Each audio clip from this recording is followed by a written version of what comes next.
Hey, Coleman, how's it going? Hey, Coleman. Welcome to the show. Hey, how's it going? Pleasure. Have you ever heard of the show?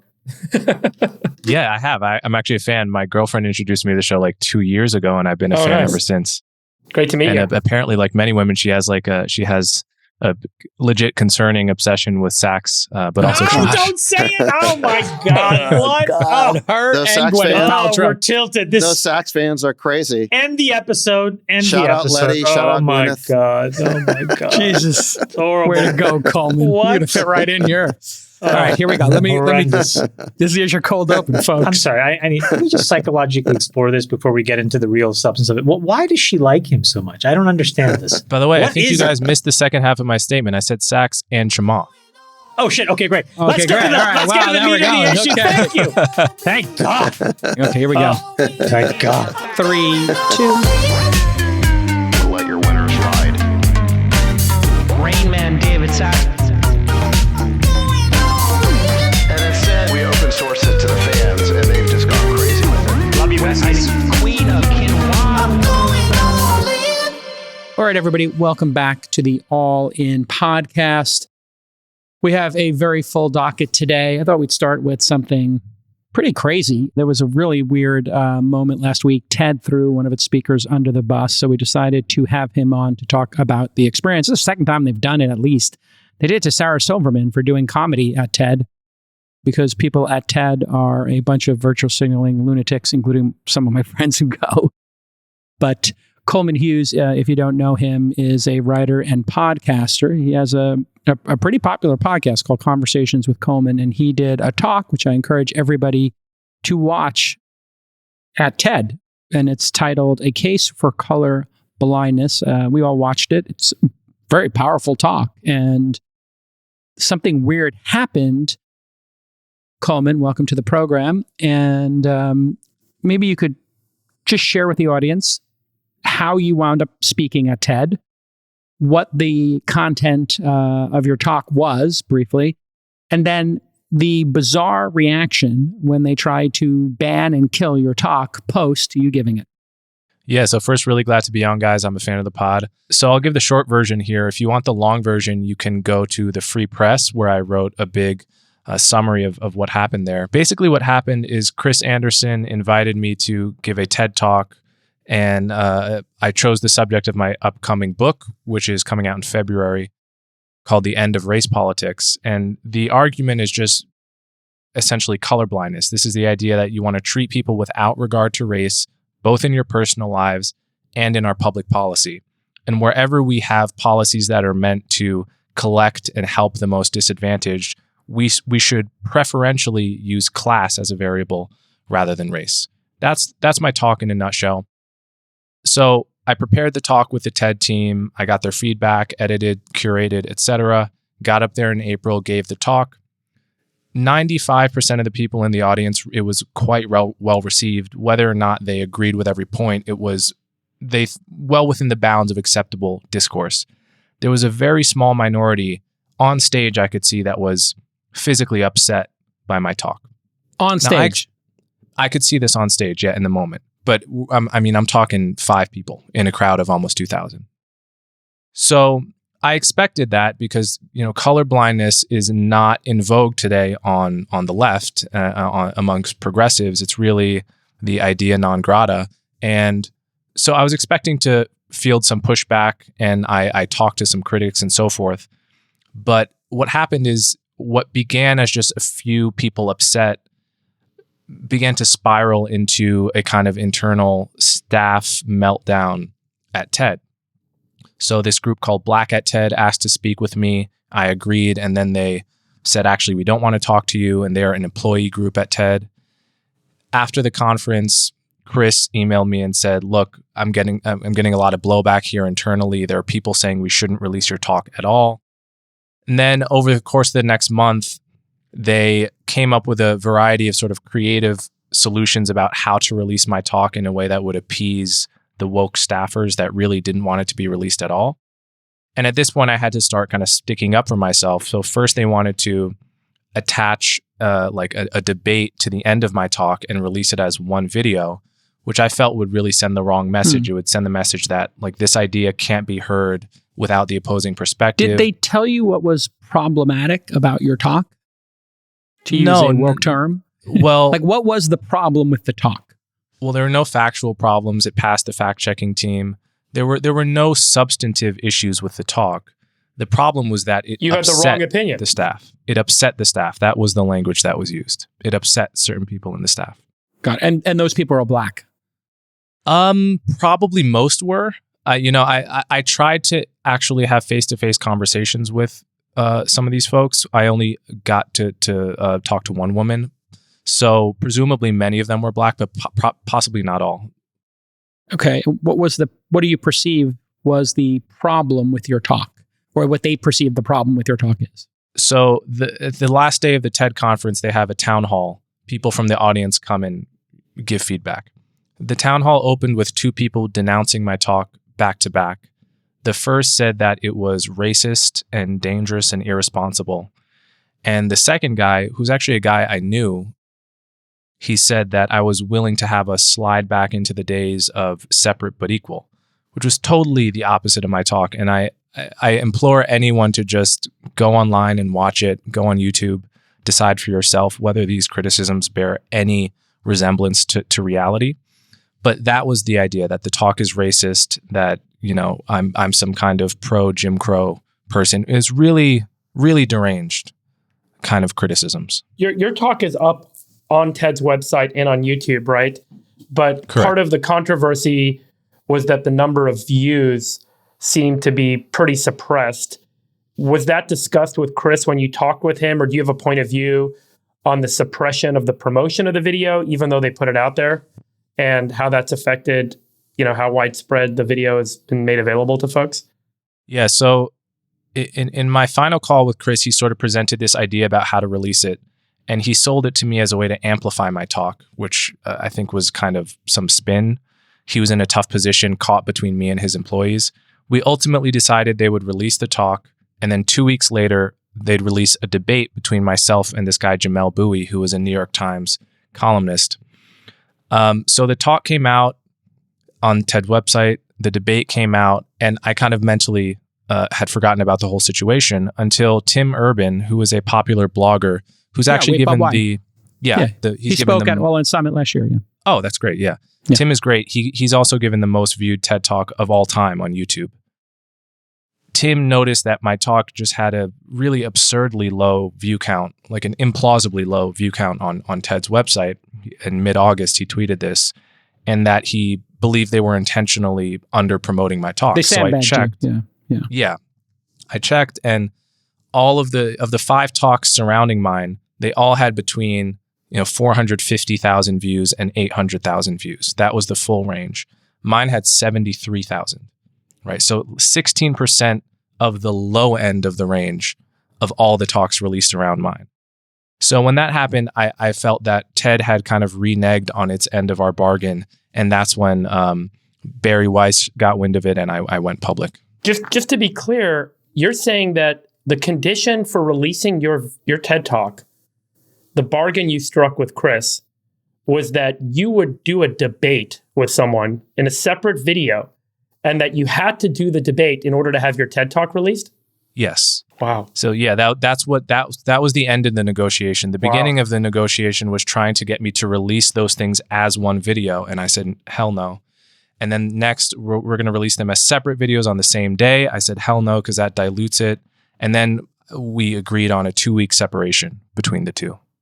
In your experience with TED and your conversations around this matter, are you aware of other videos that TED has refused to put out that were a live TED Talk at the TED conference and they were deemed to be too controversial to be released publicly? Definitely not this year. I can't, Right. I don't know the whole history of TED, but nothing like that this year for sure.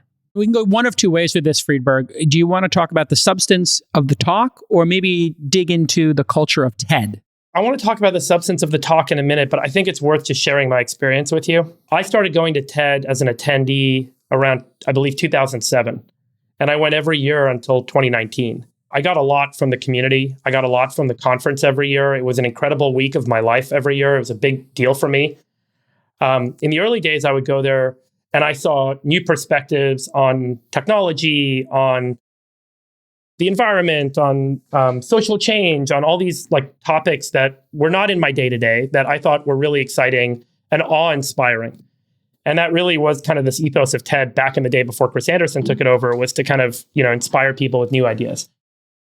Over the years that I attended TED, I began to observe that many of the talks, and I spoke about this very briefly last week as part of my motivation and interest in doing the All In Summit this year, but that over time, many of the talks began to take a bit of a social justice turn, in the sense that there was almost a lecturing happening as curated by the editorial process at TED. When Donald Trump was elected president in 2016, needless to say, most of the audience of TED was not on that side of the voting block. And what disturbed me the most was that in the 3 years after he was elected, every TED conference had plenty of subjects, plenty of talks, and plenty of conversations about why society is falling apart, why Donald Trump is a key root cause of that, why so much of him and what he stands for and the people behind him are unjust and evil in all these ways. There wasn't a single talk that provided a perspective of why anyone voted for him. There was no one that shared a point of view about why this person had come to gather more than half the votes or half the votes in the country. And I thought that was such an important topic to better understand that I was so shocked that it was never part of the discourse at TED.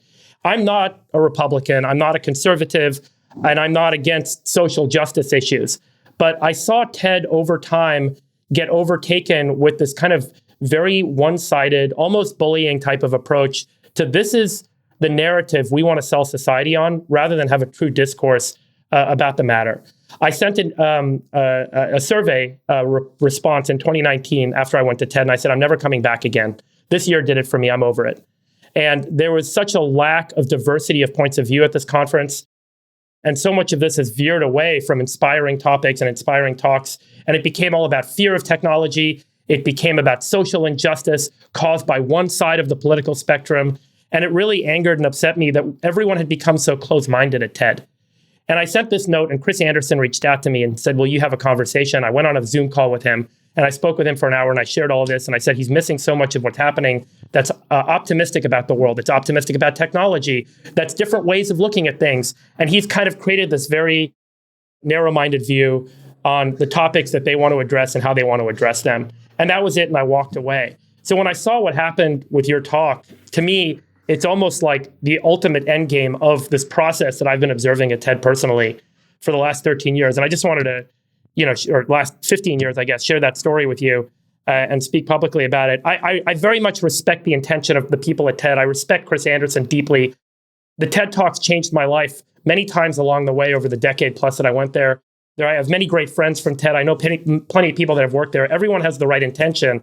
But I think it's such a microcosm and a reflection of what's broadly been going on, which is it's either my opinion or not, and everyone coalesces around people with the same opinion. And then you magnify it and you concentrate it, and we have no discourse. And TED used to be a place for discourse, and it's lost that, as have so many other forums for conversation in the society and country today. Coleman, what's your take on the TED organization, pre and post having had this experience? I'm curious. Yeah, what you just said, David, I've heard echoed from at least a dozen people that have gone to TED or been, in the TED community for 10 years or more. They've noticed the exact change that you noticed. The question is, what has driven that? Is it actually coming top down from the leadership? I'm not sure. I'm skeptical. I see you shaking your head. I agree. Knowing Chris Anderson, I would say no. I agree. I think, so like all my private communications with Chris suggest to me that he is just as alive to this problem of ideological capture of institutions as anyone. But when it comes to, his own staff who have really strong feelings, who are not pro free speech, who are not pro heterodox beliefs, and open discourse, who literally just don't share that value.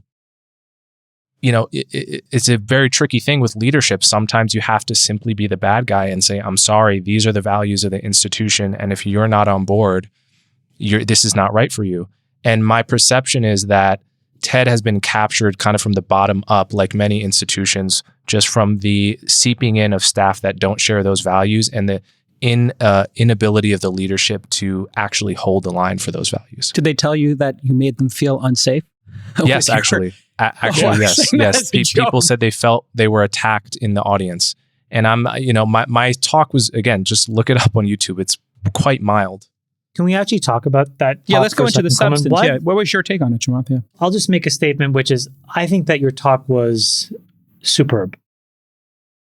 And just to give you my journey, as a kid that grew up as a refugee on welfare, and then to get through every single sort of strata of society, I think when I look back, the biggest thing that I struggled with was always confusing when I felt mistreated. I would always direct it at racism. It would be my sort of safety blanket. And I would always look at other people as doing that. And it was only until I met my wife and spending years and years talking about it where I was able to disarm this and see that out of 100 interactions, a lot of the time just people are having a bad day. Some other percentage of the time, people are actually just being very classist. Because racism, it turns out, is like a pretty severe perversion. And it's really crazy when you actually see it play out. And for me, had I had a framework, if I had your talk when I was in my 20s and 30s, I would have spared myself a lot of self-sabotage. Because what that does is when you feel these things and you don't have a framework to interpret it or to tolerate the anxiety, I would internalize that anxiety and I was a less productive person. And so if the goal was for me on behalf of my family or on behalf of people like me to make it, I would have gotten there much faster had I not gotten in my own way. And when I watched your talk, it was incredibly validating for the work that I had done. And I had thought to myself, man, if I had had him, if he had made that for me when I was 20 years old, amazing. I could have done so much more, because when I think about some of the mistakes I made, they were rooted in this specific issue that you touched. So I just want to say thank you. And I also want to say that to the extent other people are interested and feel like that, you should really listen to what you had to say, because I thought it was eloquently addressed. I was a huge, huge, huge fan of what you had to say. And I thought it was extremely well done. And especially for someone as young as you, I thought it was just amazing. Coleman, let me ask you, what was the reaction from people of color, people who've experienced racism perhaps, to your talk? Because you must have gotten a tremendous amount. And I did look at the comments. To Ted's credit, the comments are open. So what was the reaction, to people like Chamath or yourself, people of color who have experienced racism on some regular basis, and this idea of having color blindness when we're operating as a society, and that goal, which I'll just point out when I listen to your talk, seems to be exactly what Martin Luther King said. So go ahead. Yeah, it is. So there's the stereotype of the reaction is that white people like my talk and people of color don't. Yes. So that's the stereotype that my critics would like to believe is the reality, because then they don't have to confront my arguments. The reality is that even at the TED conference, which is a progressive space, many, many people of color, Black people, South Asian people came up to me saying that was an excellent talk for this, that, and the third reason. And I think probably for reasons similar to what you were saying, Chamath, I've found that oftentimes immigrants of color really resonate with my message. I have many, for instance, Jamaican friends that, they view themselves as Jamaican. They come to America and our conversation about race doesn't make very much sense to them, right? Why? It doesn't make sense, for instance, to strongly feel that your racial identity is an aspect of your core inner self, that you ought to judge people on the basis of their racial identity, that, if you're a white person, that, you don't have a valid perspective to bear on a conversation, or you have to, preface every belief by saying, well, I'm a dumb white guy. What do I know? This kind of routine that we've gotten into in spaces, rather than just confronting each other as, hey, I'm Coleman, you're Chamath, you're David, etc. Let's all talk about this from the point of view of epistemic equals and have conversations. And yeah, you're going to know about stuff I haven't known because of your individual life story. I'm gonna have experienced stuff that you haven't. We may have even experienced racial discrimination. We may have stories to tell, but we are starting out fundamentally from the framework of all being human beings that can talk to each other, and we don't have to sort of play act these racial roles that have become increasingly in vogue in woke spaces. And a lot of people resonate with that. And what's more, you've gotten this thing on the left. You've gotten media institutions that have been taken in by this. So you see New York Times op-eds like one, I think 5 years ago, that's, "Can my children be friends with white people?" Right? You've got Robin DiAngelo in her book saying things like, "A white person shouldn't cry around a black person because it triggers us." It's like, this is so the opposite of what it actually feels like to hang out with an interracial and tight-knit group of friends. Your racial identity recedes in importance the more you get to know people. And I think people in interracial relationships know this. People with interracial kids know this. So my message actually resonates with people of all colors. That, I think, was one of the most poignant parts of it. Sachs, you got to watch the talk as well, I believe. So your thoughts on maybe institutions rotting from the inside, and maybe even one that's supposed to support ideas that matter. Clearly, this is an idea that matters. I'm curious. JK, I want to not use the term rotting, because I think your point is that it's not good. I don't think that's necessarily the case, because the point is there's institutional capture that's happened. And that institutional capture is almost like a democratic process that we're seeing at companies, that we're seeing at government agencies, and that we're seeing in private and nonprofit institutions, that the individuals that are employed are capturing the organization's ideals. Obviously, well, that's what I mean by rotting. I mean, it's like But I don't know was if such a storied institution, in terms of, it was a brave institution under Ricky Saul-Warman. I get it, but I think rotting is such a derogatory term in the sense that some of these institutions evolve to be different. But and that's the only thing. I don't want to make it. Yeah. Sachs, so rotting, or is it being taken over from the inside out, from the bottom up? What are your thoughts? I think captured is a pretty good word to use. Fieber used that word. Just remember, TED's original mission, represented in their tagline, was ideas worth spreading. So there's supposed to be a forum for interesting, worthy ideas that they're going to spread. And here, they're doing the opposite. They're basically sandbagging the views, and they didn't want to publish it at all. And then when they did agree to publish it, they basically subjected that to a new requirement of putting a rebuttal right by it. So this is not living up to the original mission. Now, why did this happen? I want to go to Chris Anderson's response here. He wrote this long post on X, which is too long to read here. It's a really sort of Weasley, mealy-mouthed defense of what they did. A lot of both sides type language. I think there's really only one or two sentences that are relevant in terms of explaining this whole thing. What he says is that many people have been genuinely hurt and offended by what they heard you say. So he's addressing this to Coleman. This is not what we dream of when we post our talk. So I think this is really the key intellectual mistake that Chris Anderson's making, is that he believes that people can be genuinely hurt by encountering well-reasoned ideas they disagree with. I think the way that the marketplace of ideas is supposed to work is that when you encounter an idea you disagree with, you formulate an equally well-thought-out response. And you engage in intellectual discourse and maybe debate. Get curious. Yeah, get curious. Exactly. But, I think these words are really significant, because he's saying not just that the objectors here were offended. He was saying that they were hurt, genuinely hurt. So he's buying into this idea that hearing ideas you disagree with is somehow a threat to your safety. Yeah. And as soon as you do that, as soon as you concede that there can be some sort of physical harm from engaging with ideas, you give the equivalent of a heckler's veto to the people who don't like these ideas. It's almost like a crybaby's veto.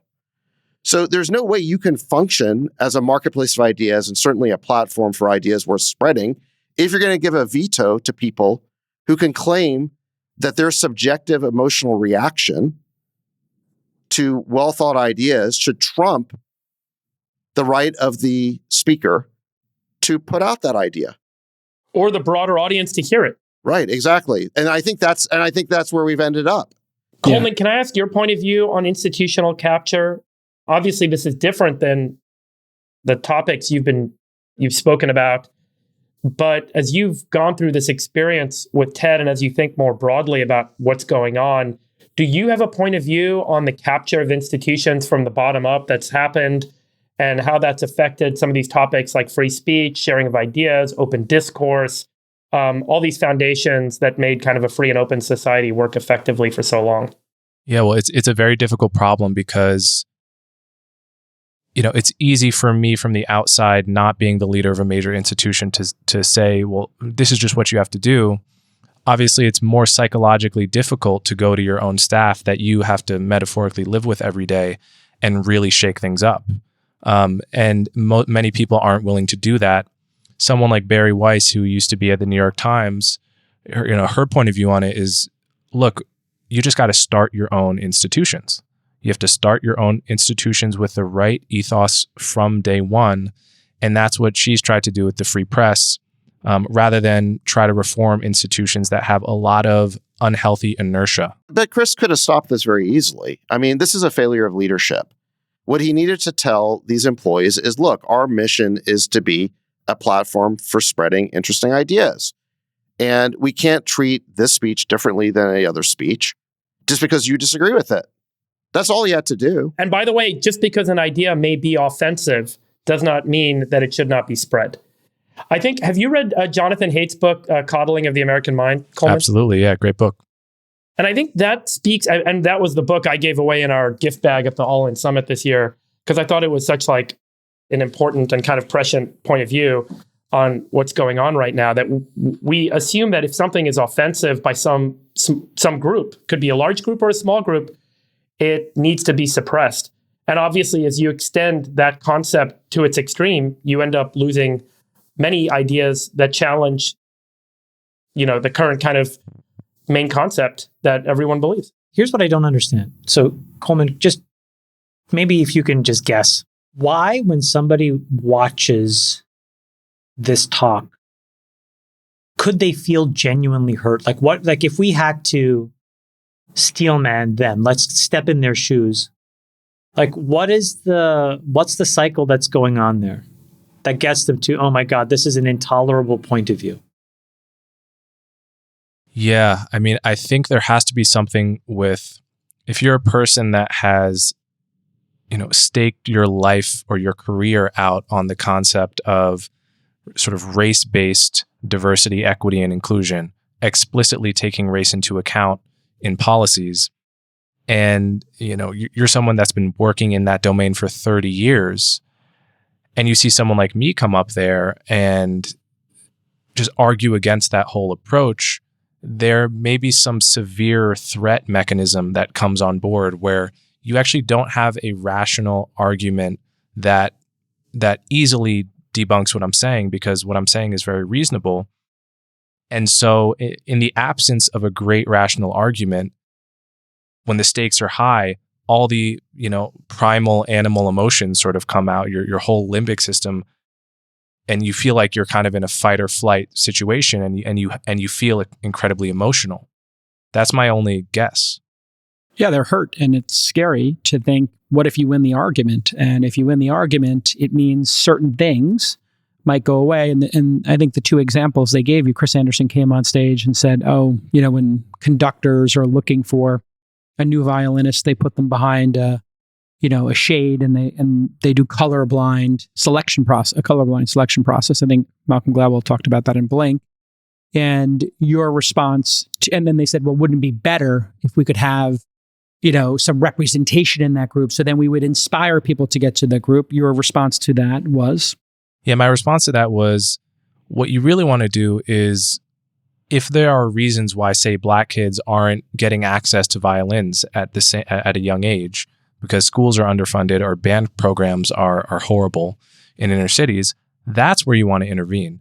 You don't want to intervene at the meritocratic end line, racially rigging the very bar that you would use to measure progress on those deeper dimensions. Have you read this book called Losing Ground by Charles Murray? Yes, I have.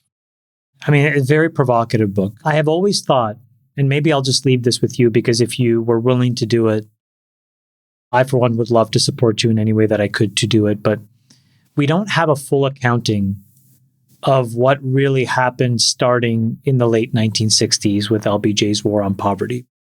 And I think when you look at racism through the American lived experience, a lot of it goes back to a bunch of economic incentives that were set up to try to do what theoretically seemed at the time the right thing. We can debate whether that's where LBJ came from or not. But you compound and cascade a bunch of decisions forward. And to your point, now we're sort of trying to deal with the symptoms without really addressing the root cause. And I think if America wants to really heal and deal with this, what we also need to do is give all those people that have that fight or flight response a better toolkit to understand what kind of got us here. Because right now we have a very charged way of viewing these things without actually looking at some of the practical, quantifiable details. Thomas Sowell has talked about it. Charles Murray talks about it. But these are unfortunately such heterodox ideas that they just don't get enough mainstream discussion. And if you then compound that with this institutional capture, they get buried. And so the answer may actually be sitting right in front of our face, where it was the welfare reform system that we implemented in the late 1960s on down the line, because those are structural ways where we can solve it, which ultimately will get to your point, which is great.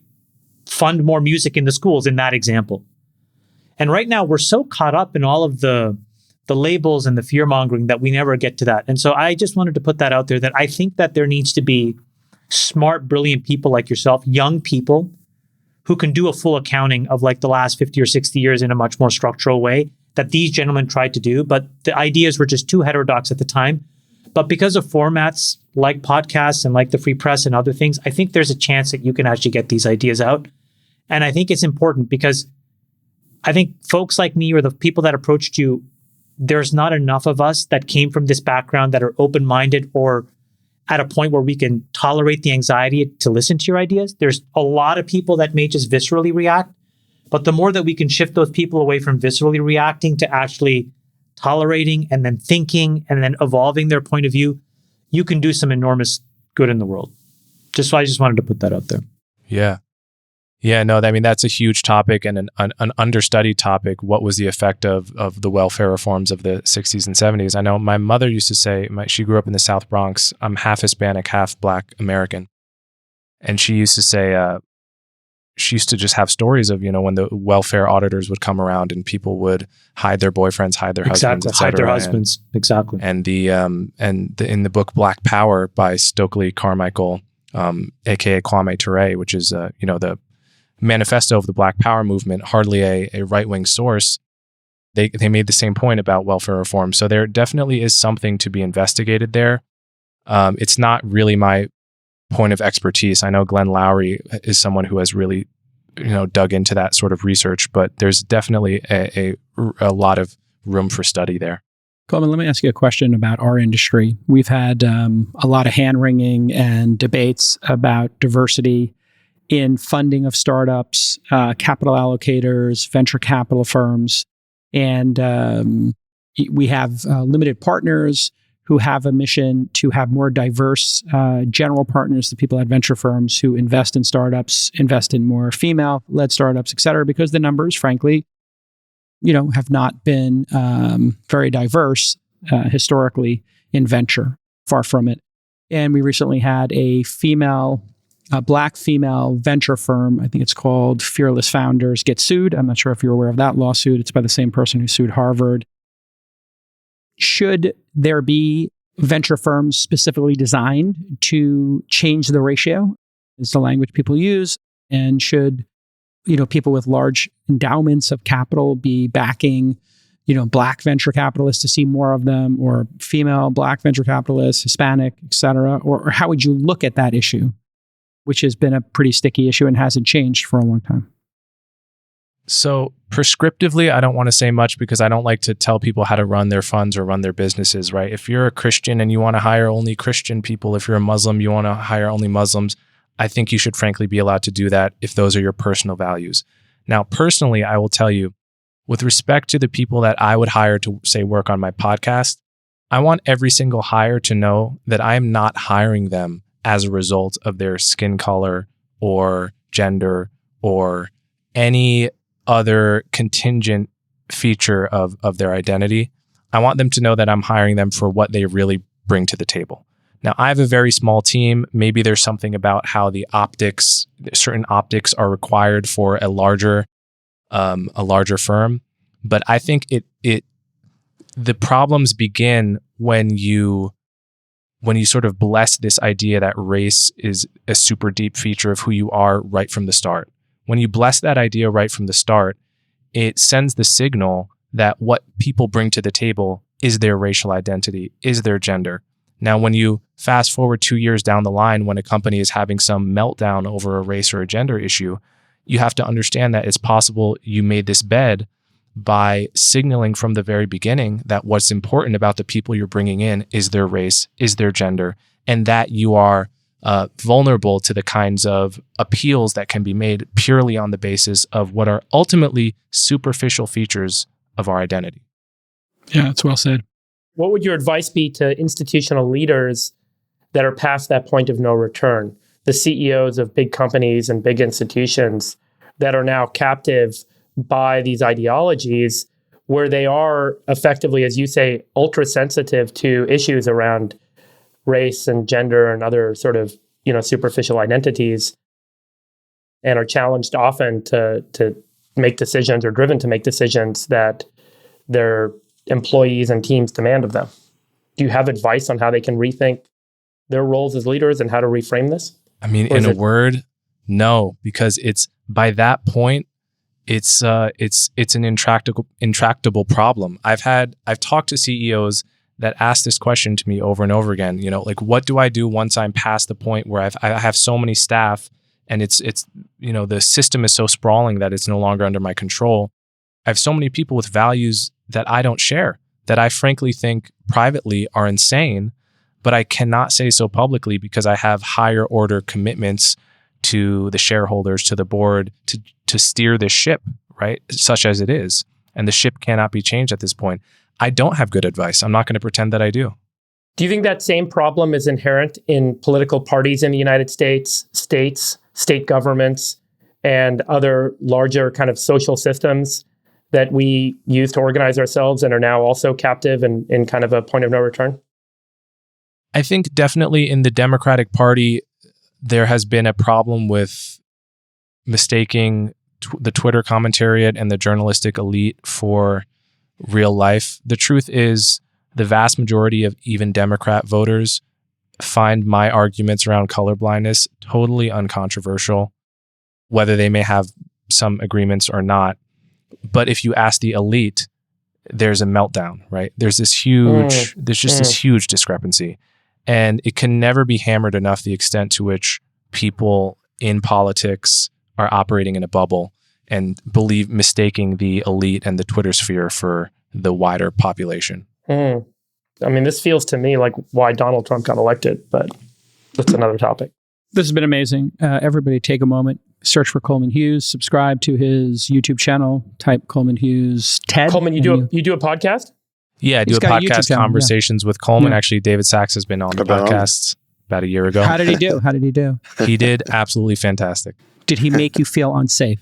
He did, actually, yes. Yes. Okay. Yes. Was it to talk about the Ukraine? Talk about Ukraine? Every time I talk to him. Yeah. Yes. Wait, can I be on your podcast? Oh, of course. I would be honored. Oh, great. I'd love fantastic. There you go. I would be honored. Thank you. I saw you had the Dilbert guy on, and I thought that was a pretty engaging, interesting conversation. Yeah, Scott Adams. Who is really controversial, and I thought you handled that one really well too. Yeah, thanks. He's an interesting one. It's like he has a lot of brilliant things to say, but also he maybe thinks the CIA is going to kill him recently on Twitter. It's a mixed bag. Mixed bag would be where I would go with it. All right, listen, this has been amazing. The TED Talk is extraordinary. Everybody should watch it. And yeah, ideas worth spreading, unless maybe you don't agree with them.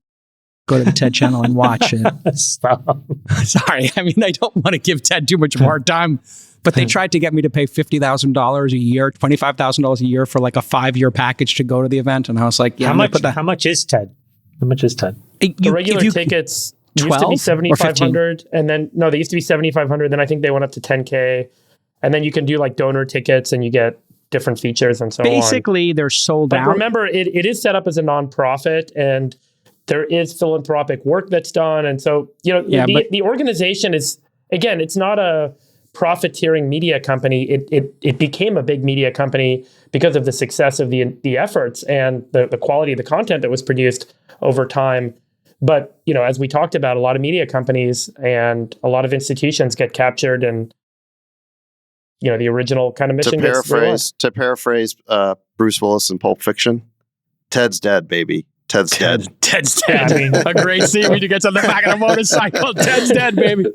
As soon as they allow the staff who have, let's say, highly niche elite views to veto or suppress talks they don't like, then it stops being a platform for ideas. This becomes another left-wing interest group. What other ideas, what other talks have been canned before they even got to the stage? You have to wonder. And but we don't know. Who are they not inviting? You just know the two, and it's the top of the funnel, Jason. Exactly. It's all the people that they're not inviting.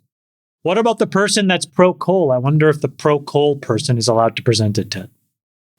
I doubt it. And they had Sarah Silverman, and she did a comedy set, which was hilarious. And the same people. So this is the thing I find. So the hypocrisy is just so crazy with the TED people, and it's a lot of my friends still go.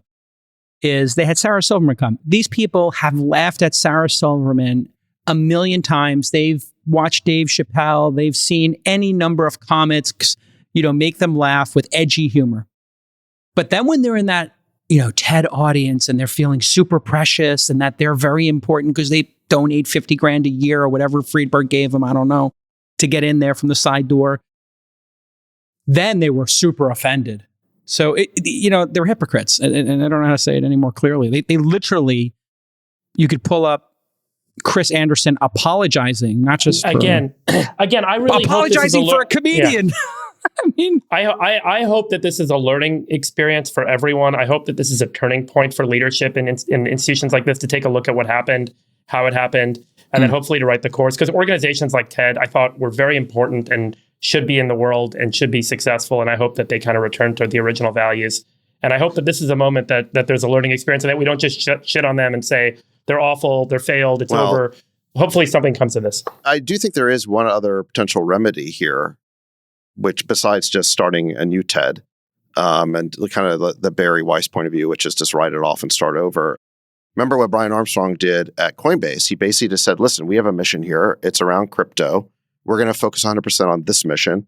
And if you're not on board with this mission or want to capture this institution to promote other missions, this is not the place for you. Go do those missions somewhere else. Wholesale and it worked. Leadership he took a hit. Yeah. The New York Times wrote their obligatory hit piece. If Chris was but brave, a year later, he would just tell everybody. Focused. Oh, no, instead of saying that, I would say if Chris has good mentors as well as a good sounding board, that is the threshold question that should be debated right now is, do I walk in the door and do I just give this simple litmus test and have people sign up or not? And it's quite easy because, to your point, it's not like he's inventing something new. He's saying this is where we started and this is where we're going to stay and this is what it means. And if he doesn't do that, then he's spoken with his actions and it is what it is. What is meant to happen will then happen. Exactly. Yeah. And exactly. It's a moment for looking at the internal compass. It's a wholesale leadership reset moment opportunity. See if it happens or not. Or Coleman, double down and keep going. I really appreciate your being public about all this and talking about it. It's been a great conversation. Thank you, Coleman. Everybody, thanks for having me on, guys. TED. Yeah, all right. Thank you. We'll see you soon. Cheers now. See you, man. Thanks. All right. Listen, it's a new segment we have here when virtue signaling goes wrong. If you missed it, the Canadian Parliament gave a standing ovation to a Nazi, not like a new Nazi or a Nazi sympathizer, one of the few actual Nazis still alive. Here we see just the crowd going wild. Last Friday, Ukrainian's President Zelensky gave a speech at the Canadian House of Commons, and Canadian House Speaker Anthony Rota introduced a 98-year-old Yaroslav Hunka as a Ukrainian war hero. And then the Canadian Parliament proceeded to give him a standing ovation. And it turns out that this person first fought for the 1st Ukrainian Division in World War II. That unit was also known as the Waffen SS, Galicia Division, if I'm pronouncing that correctly, which was a voluntary unit under Nazi command. So the Canadian Parliament apparently gave a standing ovation to Nazis. They have apologized for this and said it was a mistake. Chamath, I don't know if you got to see this. You're Canadian, so your thoughts on what we've seen here? I mean, I'll give you my feedback as somebody who, when I was, in Canada, was a pretty ardent liberal. I grew up in a liberal household. My father canvassed religiously for the Liberals. And I think that at some point after I moved to the United States, they took wokeism, which I think, look, at some level was rooted in something very important, which was, how do you get marginalized folks to be seen? But unfortunately, along the way, just got perverted by folks that just use it as a cudgel to censor people, to make other people feel guilty, to judge people. And so I think we all would agree that it's kind of become this virus. The thing that it masks are all of these other really bad things that come along with it. And one of them in Canada, which Justin Trudeau is case zero of, is also when nepotism goes bad. His father was an incredible, exemplary prime minister in Canada. Set the benchmark. On all dimensions, was just incredible. Cool, composed, moved the country forward, brought the country together.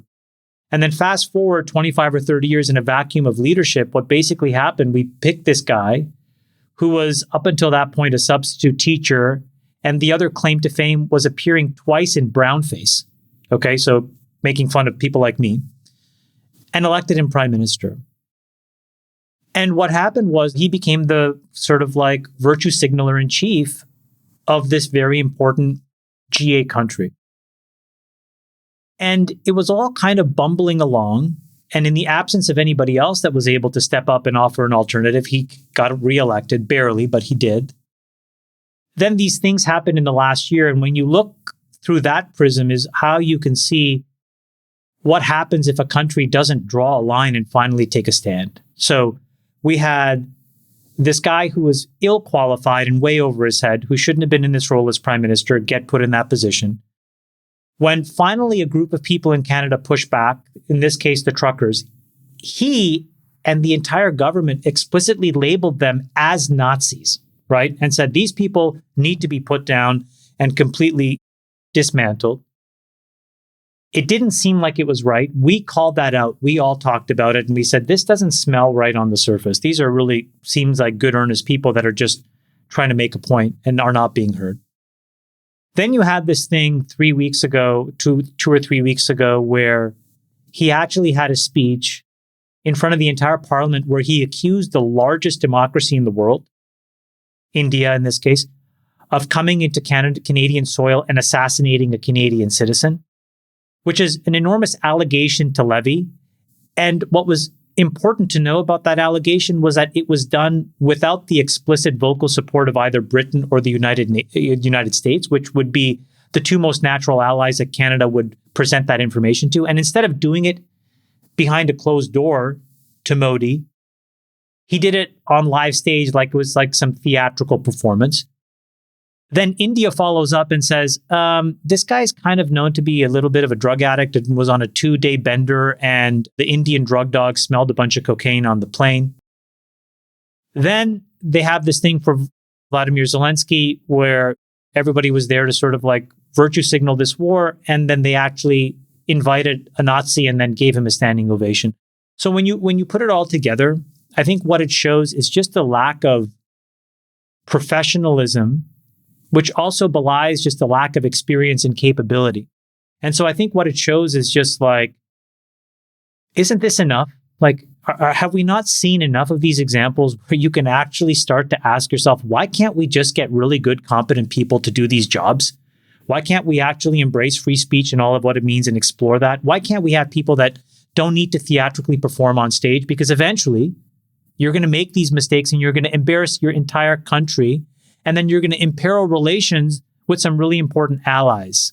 And I think this is a moment in time where all of those things need to be questioned and put on the table. You're clearly questioning his competence here, because to not have the care to check who is going to speak in front of Parliament is crazy. And just to make it super clear, the speaker that invited Hunka, that was Anthony Rota, resigned on Tuesday. And Trudeau says Rota, the person who invited the Nazi, is solely responsible. Well, then he blamed Russian misinformation on top of that. But Jason, the prime minister, who is the most important politician in the country, doesn't show up someplace unless the office knows who else is going to be there. He knew that Zelensky was going to be there. He would have known who the guest list was. Yeah, so no, this was just scapegoating assumed to cover it up. But the bigger issue is just... To be clear, you're not saying that they invited a Nazi on purpose and cheered for a Nazi on purpose. Nobody's saying that. You're saying there's a lack of care here, and it's a lack of competence. It's a lack of competence. Yeah. Just so we're clear. Yeah. Okay. So I agree with all of that. I think there's also two other dimensions to this, backstory, if you will. I think first, in terms of how does a mistake like this happen, I think it was Orwell who said that he who controls the present controls the past, and he who controls the past controls the future. The present is Ukraine. It is the current thing. Everybody has to cheer for Ukraine and for the killing of Russians. The reason why Hunka was cheered with a standing ovation is because they said that he fought Russians. He was a war hero who fought Russians. All you had to do was do a little bit of math to realize the guy's 98 years old. When was there a war against Russia? Who could he possibly have been fighting for? But to the extent people did that, they sort of airbrushed it or whitewashed history. So the present controls the past to ensure a vision of the future, which Trudeau laid out in this speech he gave recently, where he became so ardent in his support for Ukraine, he was almost yelling at the podium, saying that Canada had to make all these economic sacrifices to win the war.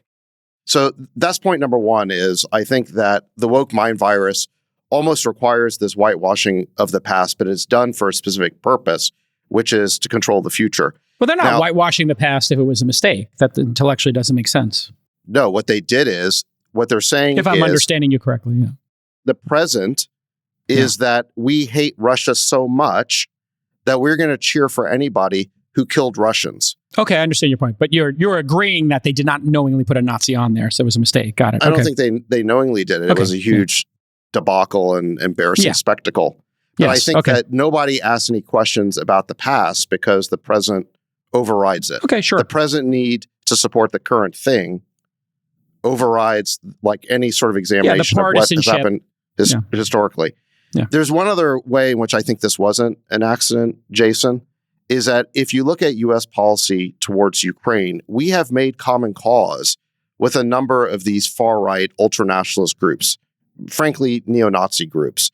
And this occurred before the current war. So it's not just a marriage of convenience. First of all, if you go back to World War II, the father of Ukrainian nationalism is a guy named Stepan Bandera. And today in Ukraine, he is seen as some sort of hero. And there are streets named after him. And there are streets named after some of his co-conspirators who collaborated with Nazis. If you fast forward to the more recent past, to 2014, when we had this Maidan coup in Kiev that was backed by Victoria Nuland, one of the key figures in that coup was a guy named Ola Tonnybach, who is the founder of the Svoboda Party, which is the social nationalist party, which if you know what Nazi stands for, it's National Socialist. They basically just flipped the name. And the original logo of the Svoboda Party was the Wolf's Angel, which was a Nazi insignia. This was a far-right party infused with the racial ideology of Stepan Bandera, who was, again, a Nazi. And they brought this guy in and his party as the muscle in this coup. If you look at the Victoria Nuland phone call, the infamous phone call where she is picking the new Ukrainian government, the Yats is our guy phone call, she says that Klitsch, meaning Klitschko, and Tonnybach need to remain on the outside, but Yats needs to be talking to Tonnybach 4 times a week. Okay? He was part of the chess pieces that they were moving around. After the coup, a civil war breaks out in the Donbass because the ethnic Russians there are opposed to this new government and the fact that Yanukovych, who they voted for, was deposed in an insurrection. What happens then is a war breaks out where far-right paramilitary organizations like Right Sector and like the infamous Azov Battalion start killing these ethnic Russian separatists. And a full-blown civil war breaks out. Thousands of people get killed. Does the Kiev government suppress these neo-Nazi groups? No, they bring them under the formal command structure of the Ukrainian military. Azov Battalion becomes a division of the Ukrainian military. It's shocking. And this goes on from 2014 through So you're 2021. saying the Ukraine army, just to be clear here, has Nazis in it, Nazi supporters. There's no question about that. And there are many people who were concerned about this in the 2015 to 2020 timeframe. There were many articles written about it. The Nation had an article about it. There were efforts in Congress at various points to try and ensure that the aid that we were giving to the Ukrainian government did not go to the Azov Battalion. So Zelensky's it Jewish? is said. So it is said. Okay. I think the important and Do you obviously think that Zelensky's a Nazi or a Nazi sympathizer? No, I don't think he's a Nazi. And to be clear, I don't think most Ukrainians are Nazis, and I don't even think that most Ukrainian nationalists are Nazis. What I'm saying is that there is a Nazi element in Ukraine that people have whitewashed over. Well, here's the thing about it. I don't think it's a huge percentage, but I think they have outsized influence due to their willingness to use violence, due to their extremism, and their willingness to use violence. Do you think it's any different than the Nazi percentage in, say, or whatever you want to say, white supremacists in the United States or in Germany or anywhere else? I do. And I think it's different in the sense that in the United States, for sure, we have neo-Nazi groups. They're not brought into the military. We don't have streets named after their patriarchs. Furthermore, we don't have members of our military with Nazi insignia on them. There was a New York Times article just a few months ago talking about the fact that, embarrassingly, a lot of these Ukrainian soldiers are being photographed with Nazi insignia on their uniforms. Now, the New York Times was framing this as a problem because it was a propaganda coup for Putin. And presumably it was. But I think it's a problem. Yeah. But I think it's a problem because it's a problem, not because of just the PR optics of it.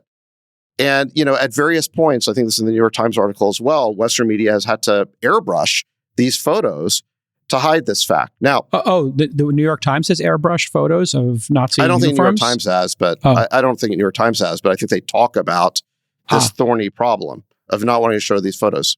With respect to the Zelensky being Jewish, so what I'd say about that is that Zelensky only came on the scene quite recently. He got elected in 2019. And again, I don't think the majority of people in Ukraine are Nazis. Okay, so I'm not saying that. But just because Zelensky came on the scene in 2019 and was elected president doesn't mean there's a long, and I would say disturbing history and association between Ukrainian ultranationalism and neo-Nazi groups. And I think that part of the woke thing and part of this Orwellian desire where control of the present gives you the ability to rewrite the past is that there's been a deliberate effort to cover up this problem and to pretend it doesn't exist, to turn a blind eye to it. Well, my point is that U.S. policy has been to do this. In other words, the U.S. You're saying our government, yeah. Okay. The U.S. State Department and presumably CIA made common cause with these far-right groups because we thought it was beneficial to be aligned with them. And so we did it in the Maidan coup in 2014. From 2015 to 2021, we could have gone along with efforts under the Minsk Accords to resolve this conflict in the Donbass peacefully. But we never did that. We never gave it any support. And instead, we gave support to the Kiev regime's attempt to violently suppress these Russian separatists. And again, the suppression was being done by these right-wing groups. Look, does that make our State Department Nazis? No. Does that make the Canadian Parliament Nazis? No. What I'm saying is that in both cases, a blind eye was turned to the disturbing ideology and past and associations of these people because it's politically in our interest to do business with them. And that's the problematic thing about it. So I don't think in that sense this was just a sort of an accident. This is the backstory that explains like something like this can happen. Yeah. Okay. Jason, you have any reactions to Trudeau doing this and what it means, or does it mean nothing? Does the backstory I provided give you context on how something like this can happen that's not just like an accident. Well, I don't think any of us can know exactly what happened here, and there's probably going to be some sort of investigation, but I don't think they knowingly put a Nazi up there. I think they are pro the war, and that probably, could that have blinded them to do deeper research? Sure. People are political, politicians most of all, and people probably take facts or, any kind of, anything they can use to make their case stronger. They'll take advantage of that. So yeah, sure. And is Trudeau a... But Zelensky was pumping his fists and cheering. Don't you think he knew? He can't not know the history. Yeah, he has to know. He has to know. If he does, then that somebody who was fighting the Russians in World War II. Good question. If he did, on the German side. If he did, then you would be saying, if he did know and he was pumping his fist, then you'd be saying that he was pro-Nazi. He was cheering for a Nazi knowingly. No, what I'm saying is, look, the fact that you've got some Jewish ancestry is not, in my view, a get-out-of-jail-free card. No, I'm not for saying you that. making I never political even decisions brought up the Jewish part. to align. Are you saying he knowingly cheered for a Nazi? One of the big backers of the Azov battalion is a Ukrainian oligarch named Igor Kolomoisky. Kolomoisky is Jewish. No, you didn't answer my question. You asked me my opinion. I'm just saying, do you think he knowingly cheered for a Nazi? Is that what you're insinuating? I think he knowingly cheered, knowing that this Ukrainian nationalist who fought in World War II must have been on the German side. Okay. Because there was only one side that was fighting the Russians. Okay. I'm just clarifying here. I don't actually have an opinion. Thanks for querying me, Chamath. I'm not saying that he cheered for Nazism. What I'm saying is he cheered for Ukrainian nationalism, and he knows that Ukrainian nationalism is bound up and tied up with this disturbing history, which he is willing to ignore. Do you guys? Let me finish my point about the Azov battalion. The Azov battalion is undeniably a neo-Nazi group. It was funded by Igor Kolomoisky, who's a Ukrainian oligarch who is Jewish, who lives in Israel. Why would Kolomoisky do that? Because the Azov battalion believes that every inch of Ukraine, including Crimea and Donbass, which has enormous energy reserves, belongs to Ukraine. So it served the business interests of the energy magnates in Ukraine to support these people. And that, look, politics makes for strange bedfellows. Yeah, that's what I was going to say, actually. Yeah. So I'm not saying that Zelensky or Kolomoisky or anybody else is a Nazi because they aligned with these people. I'm saying they found it politically expedient and useful to align with these groups, just like the U.S. State Department did, quite frankly. I don't think we should do that. If you want to go around the world, Jason, saying that we're the champions of freedom and democracy and having this moralistic, almost virtue signaling foreign policy, I don't think we should be in business or aligned with these neo-Nazi groups, wherever the hell they are. I think it's, when you say you, do you mean me or do you mean the United States? I'm saying if you want to have a highly moralistic foreign policy, let's say if one wants to have... I would use the word, if you're going to be principled, you need to not support Nazis. We're in agreement. What do you, Jason and Freeberg, what do you guys think of just like the breadcrumbs in Canada? I'm just curious whether you guys care about this whole vein of just like competent leadership, nepotism, if you have a view, or it's like, that is just what it is and whatever.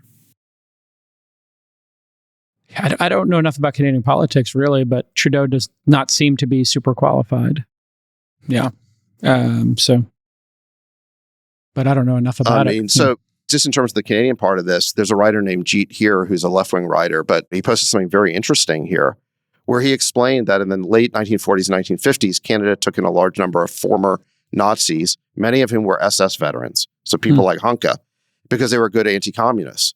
And then these Nazis proceeded to terrorize anti-Nazi Ukrainian Canadians. There was this Ukrainian hall was bombed here in 1950. So Canada has a weird history of bringing in some of these people after World War II. So the point is... Wasn't aware of that. Yeah, exactly. Look, there's no way that any semi-intelligent person who knows the history of World War II, especially the Ukrainian involvement in World War II, wouldn't know that Ukraine was on the German side in World War II. And Hunka volunteered for the SS. He was a volunteer for the SS Galicia division. So look, did the Speaker of the House know? Probably not. I think wokeness makes people stupid, where they just think about the current thing and don't ask too many questions about the past. But there's a lot more to it than just like this innocent mistake. And this has been your update on This Week in Ukraine and wokeness. All right, there's a bunch of news about OpenAI this week. Just very quickly, OpenAI is in advanced talks, according to the Financial Times, with Johnny Ive of iPhone fame, Steve Jobs' long-term collaborator, and Masayoshi-san of SoftBank, to raise more than $1 billion to build the iPhone of AI. And so the idea would be Johnny Ive's got a design firm called Love From, and they would help OpenAI design their first consumer device via the FT sources, Financial Times, that is. Altman and Ive have been having brainstorming sessions in Ive's San Francisco studio about what a consumer product centered around OpenAI would look like. It's very early stages. And Sun has pitched a role for ARM in the development, his chip company that he recently took public. They also discussed, Masa and Altman, creating a company that would draw on talent and tech from their three groups, with SoftBank putting in $1 billion in seed. And then also OpenAI is discussing a secondary share sale that would value the company at between $80 billion and $90 billion. This would be 3x the most recent valuation. Reportedly, though, to their credit, they are on track to generate $1 billion in revenue in 2023. I'm not sure how much of that is the $20 a month subscription. That would be pretty extraordinary if that was those personal subscriptions. This would be a massive gain on paper for Microsoft. OpenAI is 49% owned by Microsoft. And Sam Altman has stated multiple times now that he has no equity, so he would be getting $0 of this. And of course, we know that OpenAI started as a non-profit before switching, and our friend Vinod Khosla told us very clearly that those are just details. What happened there, Chamath? Those are just details. Vinod is the GOAT. Sam is the closest thing that we have to an emergent mogul in tech.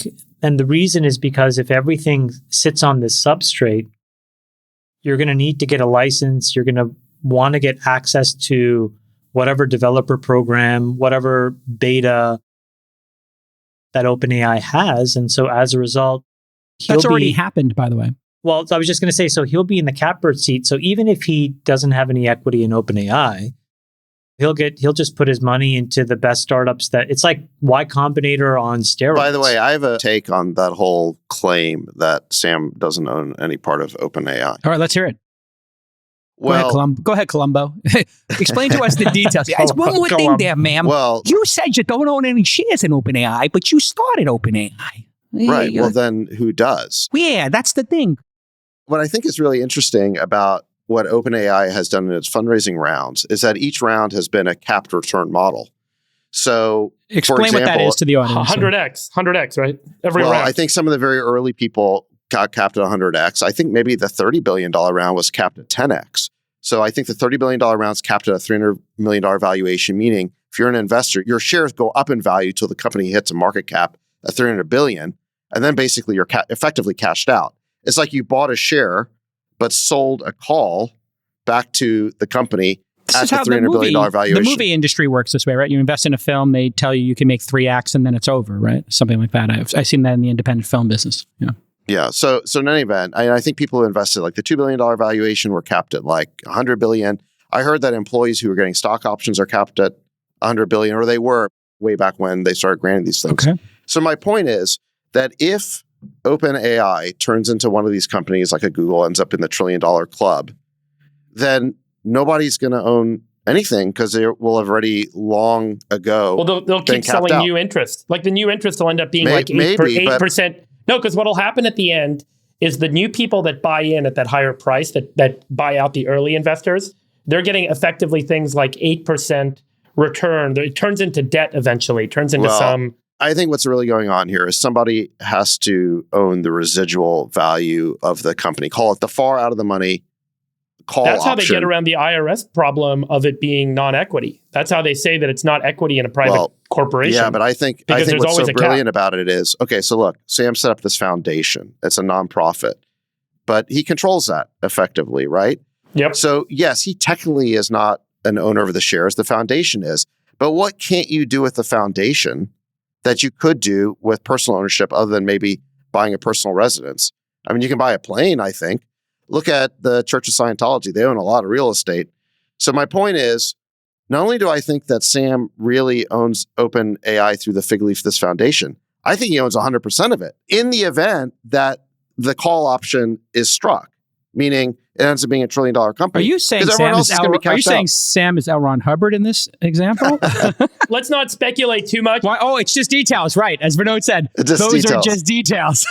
I am speculating, but I think it's informed speculation. If you wanted to become the world's first trillionaire and you were extremely premeditated about it, clever and premeditated about it, what would you do? Number one, you would want to choose a moonshot type area that was a world-changing technology. AI certainly qualifies. Sure, ultimate.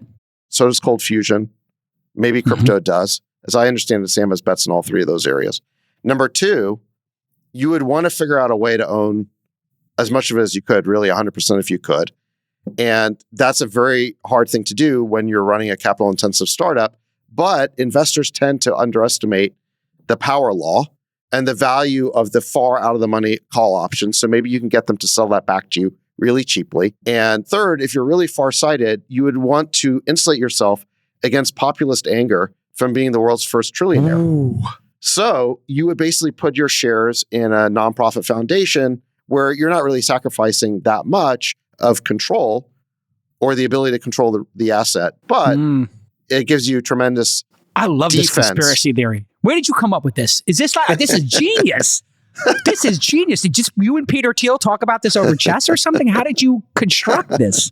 And you're saying this is informed. I love Financial Conspiracy Corner. I think This it is great. rivals Science Corner. Let's get the tinfoil hats out. It's really freaking Friedberg out that we're even doing this. Diametrically opposite to Science Corner. Is it a conspiracy or is it just reality? I think if you are even 1% right, the combination of lawyers and accountants that would leak this and the number of people that were part of the origination of the foundation that would want to sue will be very high. That's just the natural state of things in these kinds of things.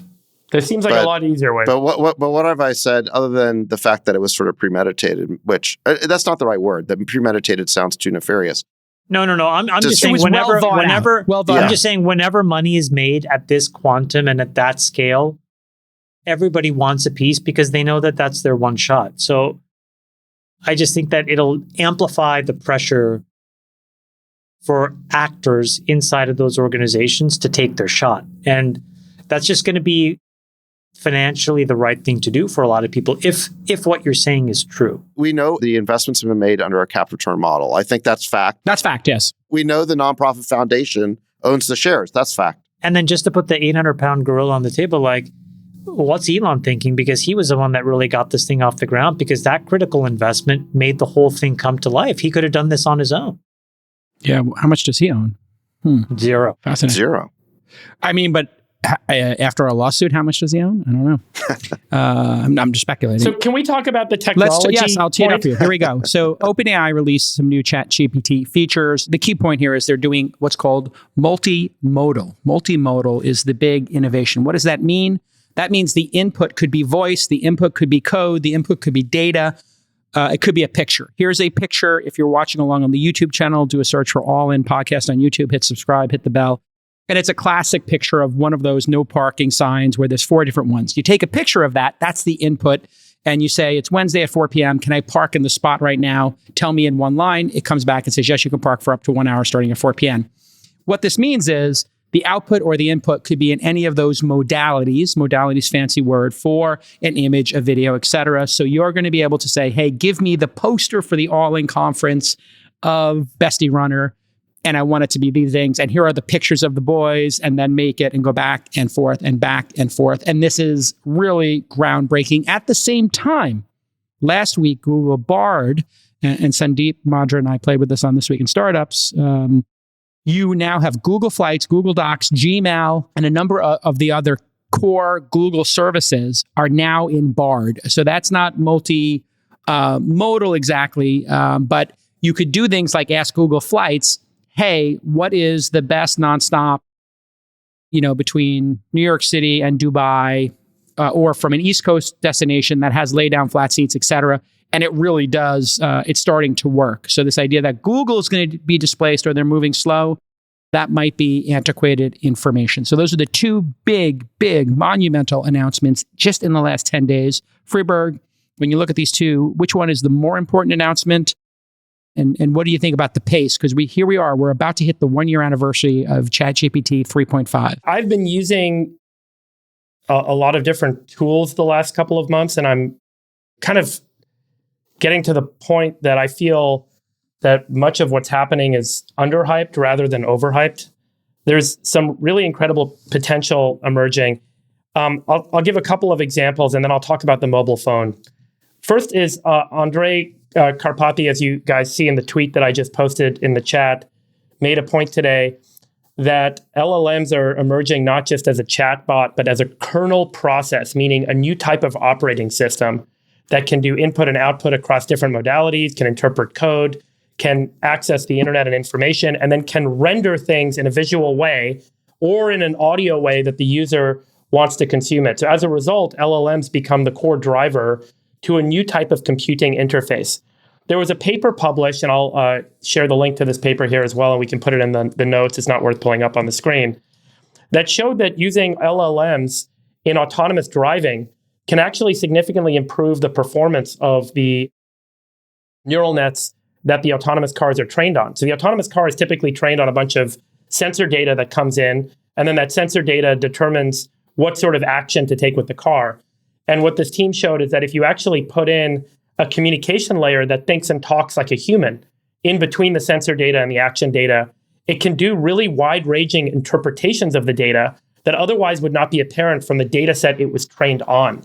So for example, you can see a person down the road and ask it, what do you think that person's going to do next? And the LLM, because it's trained on a much larger corpus of data than just sensor data from cars, it can make a really good human-like interpretation of that, feed that decision back into the control system of the car, and have the car do something more intelligently than it otherwise would have been able to do.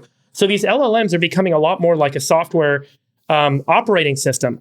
And you can kind of extend that into mobile phones. Mobile phones originally were just voice, and then they were single lines of text in the form of SMS. Then you were able to browse the web. And then the app revolution came about, where all of this information emerged through apps.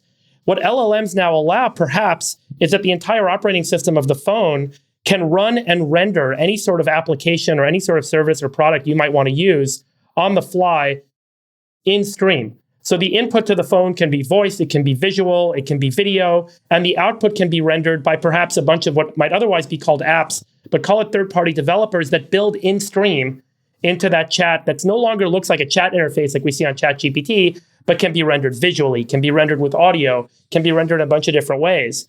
So if mobile really is the dominant hardware platform that humans are using for computing today, LLMs and these sorts of tools can become the dominant operating system on that hardware. And you can totally rethink the modality of how you use computing through applications today. We have an app store and we download apps and use them. And that all becomes in stream in an LLM or chat type interface that can be accessed in a bunch of different ways. So for me, there's a really bigger thing that's happening that's not just about making smarter tools and increasing productivity, but a real revolution in computing itself that seems to be emergent. And I think Karpathy's tweet this morning, some of the stuff I've been playing with, some of the papers I've been reading, and some of the speculation around a mobile hardware start to support that thesis.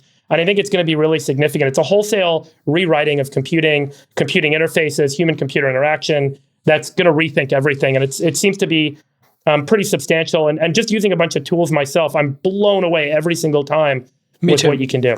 Yeah, I mean, right now, I would agree with you, strongly agree, because this was Magic Link's vision for the future, which is you would talk to agents, as they called them. This was a company that existed in the 90s before smartphones existed. It was a physical device. Sony made the device.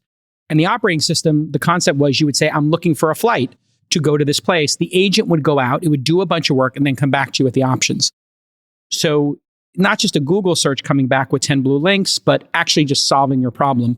And if the interface is... From General Magic, right? General Magic, right. Yeah, right. And there's a movie, General Magic, the movie. You can look at the Wikipedia company, but this was a lot of like the early work in this area. And I think this is going to become the interface and LLMs talking to each other. Then the question becomes, who owns this? How many of these are there? Are they verticalized? So what do you think the game on the field is here, Sax? Well, I think this is super interesting. I don't know if this qualifies as a science corner, but this is the most interesting science corner you've ever At a done. minimum, it's a nerd corner. Yeah, it's a nerd corner. I'm trying to build a science corner into an intersecting realm so we can all be involved. Yeah. I don't know how we crowbar a Uranus joke into this, but let's keep our eyes wide open here. Yeah. Okay, so on the phone, I think what's interesting there, just to boil it down, is you're talking about replacing the main interface, which is currently a wall of apps, right? And you tap an app to go into the app, and then you interact with it.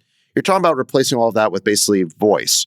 So imagine if Siri... Or visual, Or visual, if you connect like glasses to it or something. So but that the phone... rather than double click on an app, the app developers, as they're called today, are basically building in-stream utilities that are part of the chat interface that is the phone itself. And that's what's going to be so compelling. You have to we used to write websites, then we wrote apps, and now we're going to write these kind of in-stream services, these plugins. Alexa was going to do this, yeah. And Alexa or Siri, they never got it Siri done. kind of sucks. It just doesn't work that well. Doesn't work. But imagine if the phone perfectly understood what you were saying, then you would just say, call me an Uber, order me food, whatever. And Precisely. You would just instruct it. Precisely. It's like in that movie, was it Her? Her. The Joaquin Phoenix movie? God, that should have been my background today. What am I thinking? Yeah, you've disappointed all the Science Corner fans. I think it's a Spike Jonze movie. He did a really good job with that, man. Incredible. That movie's looking more and more like it's going to happen. Phoenix. We got to do a rewatchable on that. Yeah, we should rewatch it. You won't even really need the pane of glass if you can just talk to it with an earpiece. Now, I think you're right that the phone needs to know what you're looking at, or it can do so much more if it has all of those senses. That's part of the multimodal demo that OpenAI showed this week. Is it has video and it has camera integration. And remember, in human-computer interaction, it's often a lot easier for a human to interact with a visual representation of stuff on a screen than to hear stuff in audio. So we will still need some sort of visual display, whether it's a screen or an eyeglass or something that shows us a bunch of information in a way. Sam apparently, talking about the ecosystem he's trying to create, Sam apparently invested in a company that was hardware plus software for like journaling. Like you would hang like a necklace around your neck, a camera type device. A wearable device. A wearable, okay. Yes. And it would record everything, and it would be like your memory backup, and you'd be able to query it. Mm-hmm. So that was William Gibson's plot line in one of his books, where he had a little Zeppelin that would follow people around and record everything, and then you'd have a DVR of your entire life, and that would be completely indexed, and then you could the AI would know your entire life and be able to advise you. Do you guys use the feature on your AirPods where if you leave them in, it will read you the messages from your Signal or your incoming notifications where it reads them to you? Obviously you don't. So there's a new feature in the AirPods. You leave them in, and if you're working, you're walking around the house, or you're walking around Manhattan like I am these last couple of days, it will stop the podcast I'm listening to and just say, oh, Poker Group says this. Oh, your wife just texted you this. And it reads it to you. And then you can say reply. So eventually, if Siri works and then you have those Apple goggles on, I think that is going to be the eventual interface, which is you'll hear certain things, you'll see certain things. Some things will be better visually, other things will be better. Didn't Facebook announce a new pair of glasses today? Those are like their spectacle kind of things. These are the light AR glasses where you can take pictures. Just meant to say everything's converging a lot faster than we all thought. It is converging. So I started using a new note-taking app called Reflect. Have you guys heard of this? You're reflecting on things? Whoa, this is progress. Tell us more. I'm just starting to play with it. But what it does is you keep like a daily log of who you've met with and what meetings were about. So it's basically a note-taking app, but it does backlinks so that it starts to link together the people and concepts or whatever. And so like the use case that I think it's quite useful for once you've been using it for a while is, okay, I'm meeting with this person. When's the last time I saw them? What did we talk about then? Mm-hmm. So it gives you like context, Chief of right? staff, yeah. Yeah. That's awesome. I really like this. It's external memory, right? Because like I'm deluged with so much stuff now. I can't even, I forget people's names sometimes if I've only met them once or twice. So his name is Friedberg. David Friedberg is his name. Yeah. Not you guys, but no, it's also getting old. You're sure. It's so true. I mean, it's a function of how much input is coming at you. There's just so much coming at us today. Right. But just having a short log of who I've met with and briefly what the meeting was about, so I can go back and check it. And at some point in the future, I've searched against it.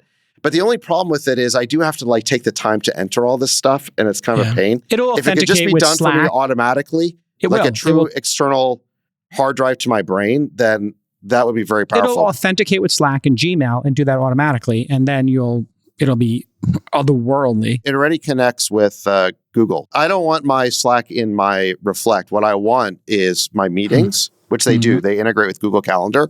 Great. And really, that's it. Like the main thing I want is if I could just know everyone I talk to, and I don't need a transcript. I just need the log line.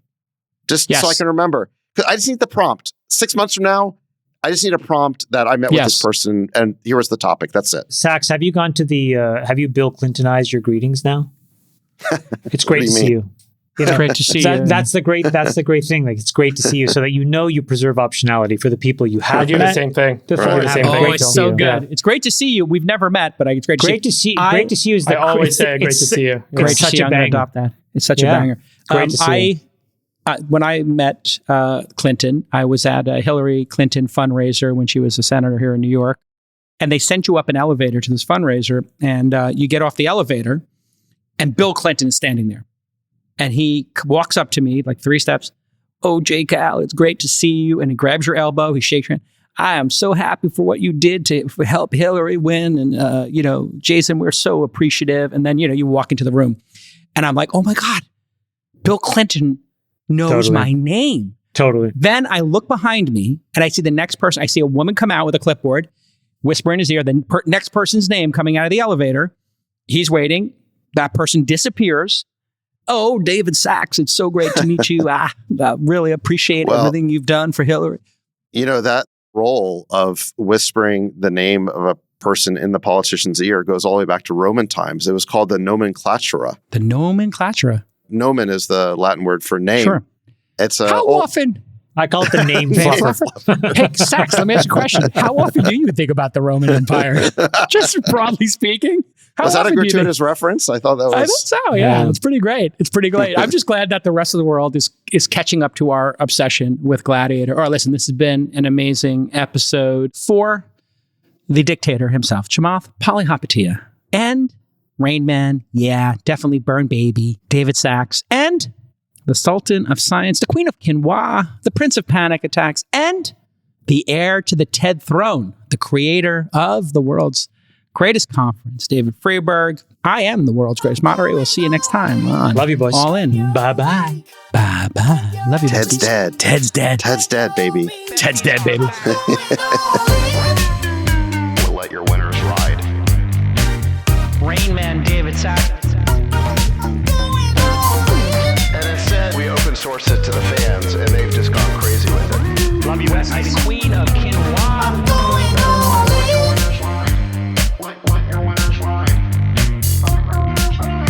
Besties are back. Code 13. That is my dog taking a notice in your driveway. Oh, man. My haberdasher will meet me at Clinton. We should all just get a room and just have one big huge orgy because they're all just useless. It's like this sexual tension that they just need to release somehow. Wet your beak. Wet your beak. Your feet. That's gonna be good. We need to get merch. Besties are back. Going all in.